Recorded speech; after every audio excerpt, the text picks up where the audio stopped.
আসসালামু আলাইকুম। ঢাকা মুরগি বাজার পেজে আপনাদের সবাইকে স্বাগতম। যারা যারা পেজটা ফলো দেন না, অবশ্যই দৈনিক ঢাকার মুরগির বাজারে সমস্ত ধরনের আপডেট পেতে অবশ্যই ফলো দিয়ে রাখবেন। আর ভিডিওগুলো অবশ্যই লাইক কমেন্ট শেয়ার করবেন। আপনাদের লাইক কমেন্ট শেয়ারে আমাকে বোঝায় যে আপনারা ভিডিওটা পছন্দ করতেছেন কি পছন্দ করতেছেন না।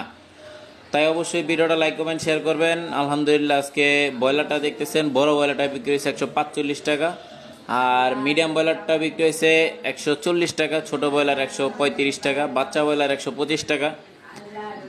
সোনালী অরিজিনাল মোরগটা বিক্রি হয়েছে 300 টাকা, সোনালী ক্লাসিক বিক্রি হয়েছে 290, কালার বার 280 75, সাদা ব্রাউনকক 270 75, সাদা ব্রাউনকক বাচ্চাটা 220 টাকা, ওইটা 400 গ্রাম 300 গ্রাম। আর ফার্মি মুরগি দেখছেন, ফার্মি মুরগি বিক্রি হয়েছে 280 টাকা। আর সোনালী ডিমের মুরগিটা বিক্রি হয়েছে 270 টাকা। প্যারেন্টস মুরগিটা বিক্রি হয়েছে 250, মোরগটা 300 280। লাল লেয়ার সকালে বাজার শর্ট গেছে 280 টাকা বিক্রি হয়েছে, রাত্রে 240।